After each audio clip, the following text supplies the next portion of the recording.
औज़ुबिल्लाहिमिनश्शैतानिर्रजीम बिस्मिल्लाहिर्रहमानिर्रहीम। हम ज़कात ऑफिसर के पेपर को सॉल्व कर रहे हैं। हमने 4 लेक्चर्स अपलोड कर दिए हैं। अब ये इसका 5वां लेक्चर है। अगर आपने वो 4 लेक्चर नहीं देखे, प्ले लिस्ट में जाके उनको आप देख सकते हैं। 5वें लेक्चर में हम 86 क्वेश्चन से स्टार्ट कर रहे हैं। 86 क्वेश्चन हमारे पास है कि Mohammad Ali Jauhar is buried. Mohammad Ali Jauhar Jerusalem में दफन है। जेरूसलम जो कि पैलेस्टाइन में है, पैलेस्टाइन में वहाँ पे बरीड है। तो पैलेस्टाइन को हम कहते हैं land of profits, land of profits कहते हैं पैलेस्टाइन। अब मोहम्मद अली जौहर के बारे में देखें तो मोहम्मद अली जौहर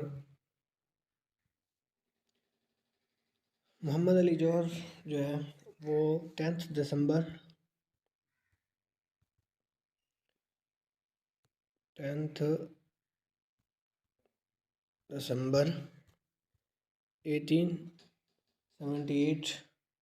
में पैदा हुए और आपकी जो डेथ है वह है जनवरी 4, 1931। ये सेकेंड राउंड टेबल कॉन्फ्रेंस में इनकी डेथ हो गई थी, जब सेकेंड राउंड टेबल कॉन्फ्रेंस हो रही थी लंदन में, तो वहाँ पे इनकी डेथ हो गई। इसके अलावा एजुकेशन के हवाले से पूछा जाता है तो अलीगढ़ यूनिवर्सिटी से आपने एजुकेशन हासिल की। क्योंकि एक सवाल आता है कि कौन अलीगढ़ यूनिवर्सिटी में स्टडी करते रहे, तो वो मोहम्मद अली जौहर है। इनका हवाले से पूछा जाता है कि इसने 2 अखबारात जारी किए थे। एक कॉमरेड था, कॉमरेड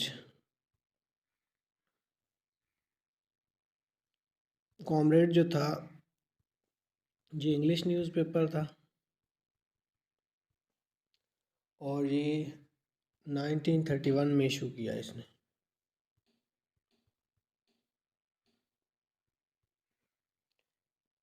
और कलकत्ता से, फ्रॉम कलकत्ता से जो नेक्स्ट उन्होंने एक अखबार जारी किया था वो था हमदर्द। उन्होंने जारी किया था 1913 में, आपने इशू किया था, और दिल्ली से।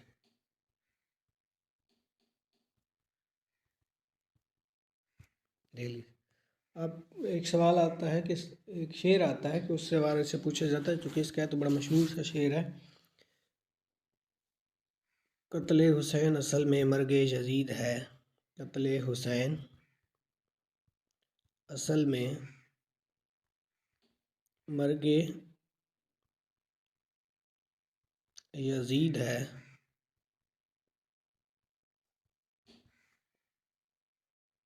इस्लाम ज़िंदा होता है हर करबला के बाद। इस्लाम ज़िंदा होता है हर करबला के बाद।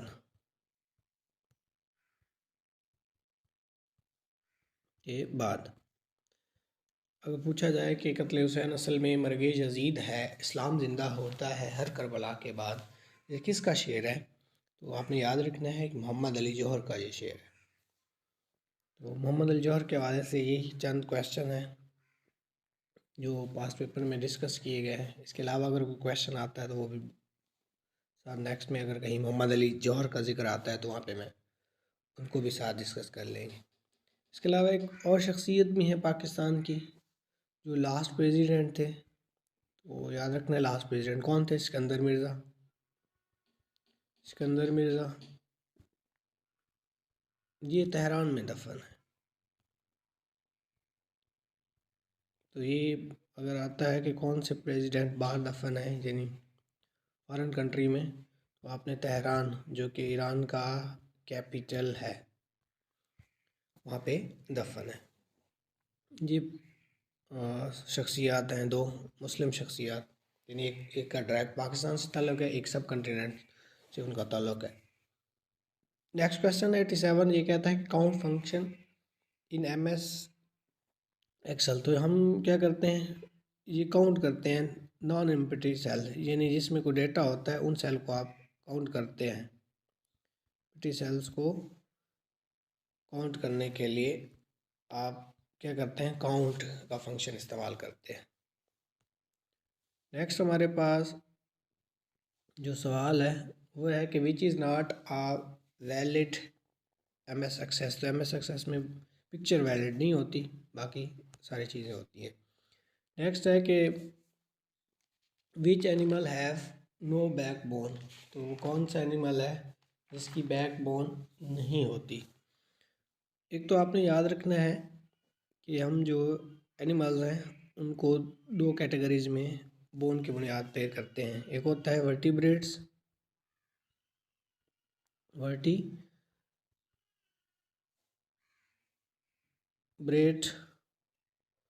और दूसरे होते हैं नॉन वर्टिब्रेट्स, वर्टिब्रेट।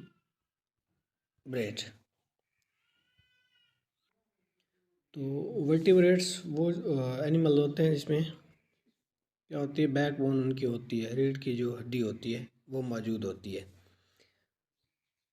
चंद एग्जांपल्स उनको आगे कैटेगरीज में डिवाइड किया गया, तो उसमें 5 कैटेगरीज हैं। पहले नंबर पे आती है फिश, दूसरे नंबर पे आपके पास आती है जी एम्फीबियंस। एम्फीबियंस के बारे में याद रखना है कि ये इनकी 2 लाइव्स होती हैं। अगर पूछा जाता है कि कौन सा एनिमल्स हैं जिनकी 2 लाइफ होती हैं, तो ये एम्फीबियंस होते हैं। एम्फीबियंस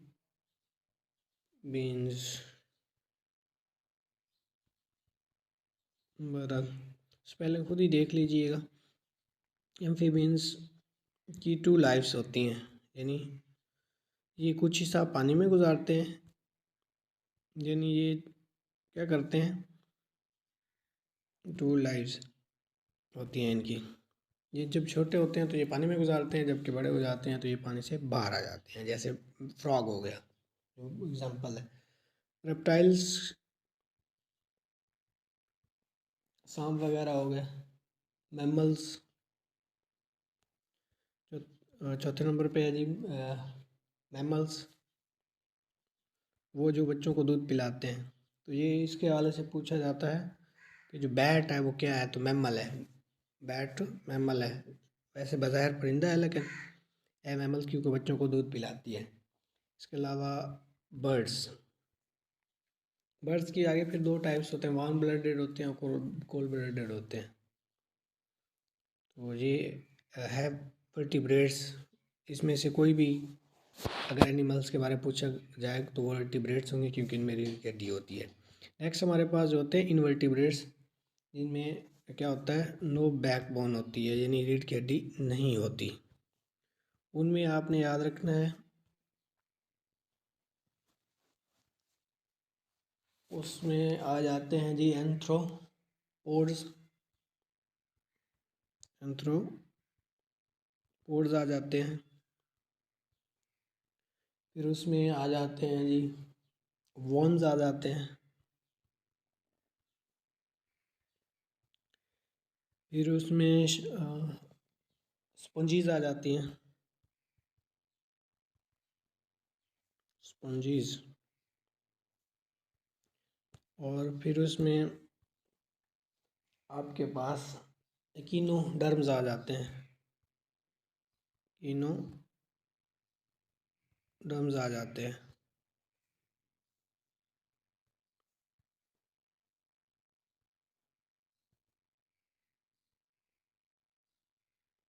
और नेक्स्ट उनमें आ जाते हैं जी मोलस्क्स आ जाते हैं।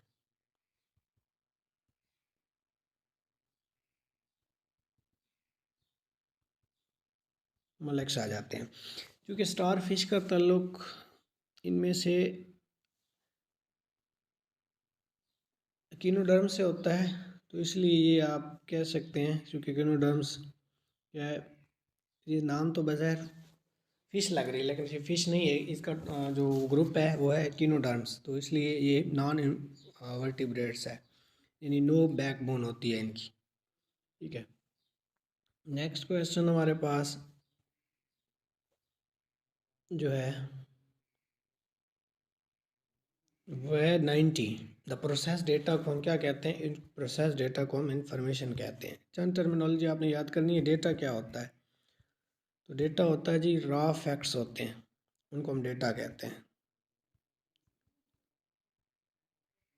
ठीक है, और यानी डेटा जब प्रोसेस हो जाता है तो उसको इंफॉर्मेशन कहते हैं। रॉ फैक्ट्स को हम क्या कहते हैं?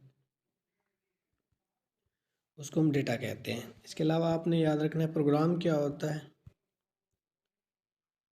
तो प्रोग्राम आपने याद रखना है सेट ऑफ ऑर्डर्ड ऑपरेशन जो होते हैं ना, ऑर्डर्ड ऑपरेशंस। ठीक है, for a computer to perform, जो कंप्यूटर परफॉर्म करता है वो ऐसे ऑपरेशंस टू परफॉर्म, तो उनको हम क्या कहते हैं? उनको हम कहते हैं जी प्रोग्राम। नेक्स्ट हमारे पास होता है सिस्टम, सॉफ्टवेयर। सॉफ्टवेयर क्या होता है? तो आपने याद रखना है सेट ऑफ प्रोग्राम्स होते हैं।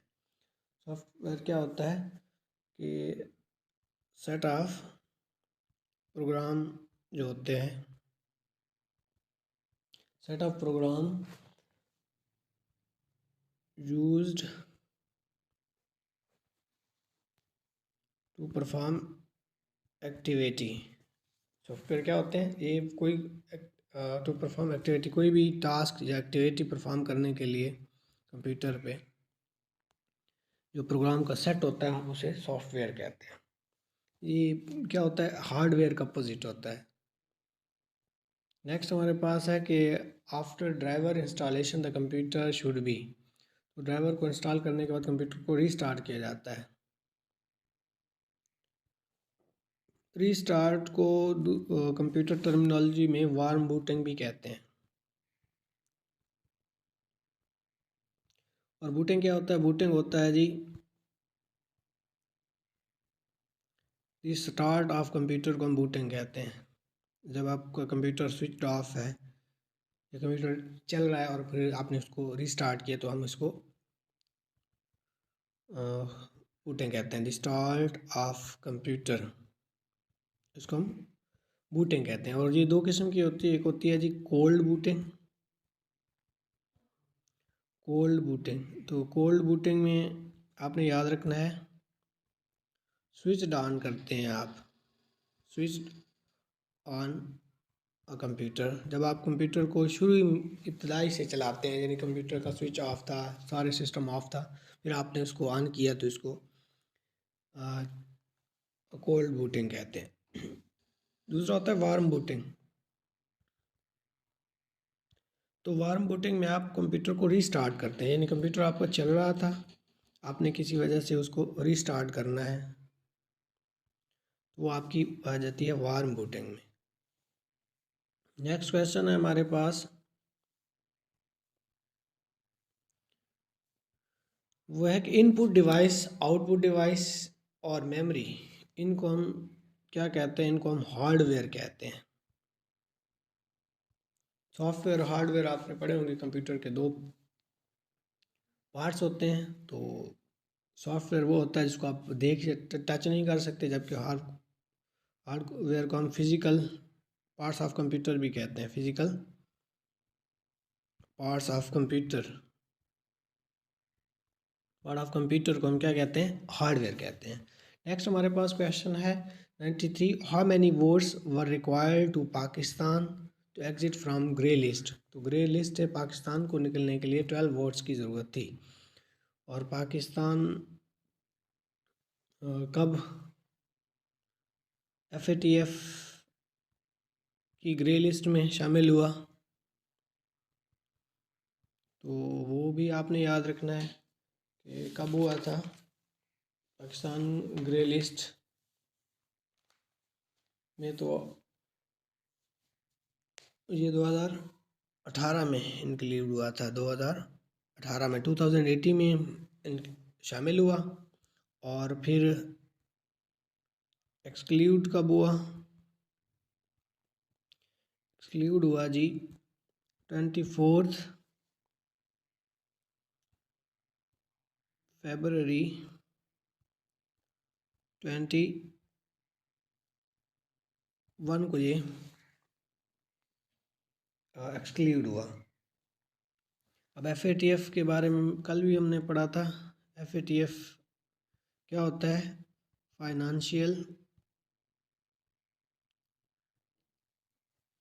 FATF क्या होता है? Financial action task force. Action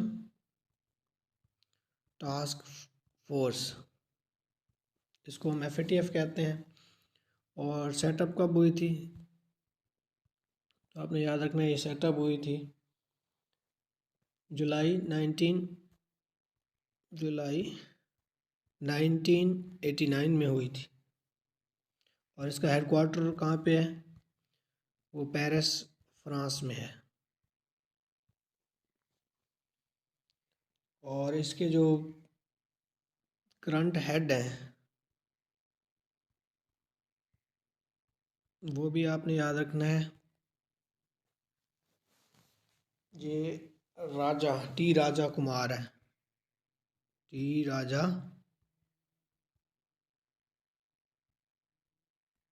Kumar इनके करंट हेड हैं।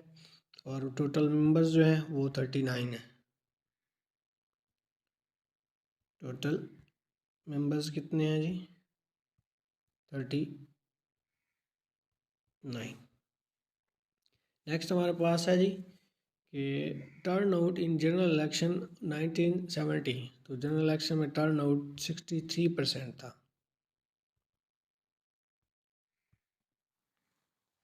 और ये एग्जैक्ट इनकी डेट आपने याद रखनी है, ये दिसंबर 7 को हुए थे।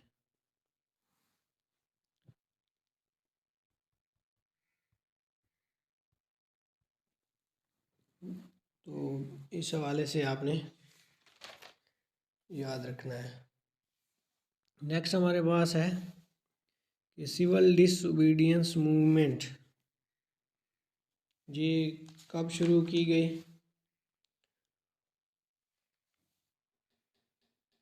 तो ये आपने याद रखना है कि 1930 में स्टार्ट हुई बाय गांधी जी। गांधी ने स्टार्ट की थी। 1930 में गांधी ने स्टार्ट की सिविल डिसोबीडियंस मूवमेंट। अगर एग्जैक्ट डेट पूछता है तो आपने याद रखना है 12 मार्च है। 12 मार्च 1930 गांधी जी ने शामिल किया, शुरू की थी। इस वीडियो में बस इतना ही। हमें 95 क्वेश्चन मिले थे जो मुख्तलिफ सोर्सेज से। तो आज हमने ज़कात ऑफिसर के पेपर को कंप्लीट कर लिया है। नेक्स्ट इंशाल्लाह किसी और वीडियो में किसी और पेपर को इसी तरह एक्सप्लेनेशन के साथ आप लोगों के साथ शेयर किया जाएगा। तब तक के लिए अल्लाह हाफिज़। अल्लाह ताला आपका हामी व नासिर हो। हमेशा खुश रहें, खुशियाँ बाँटें। पाकिस्तान जिंदाबाद।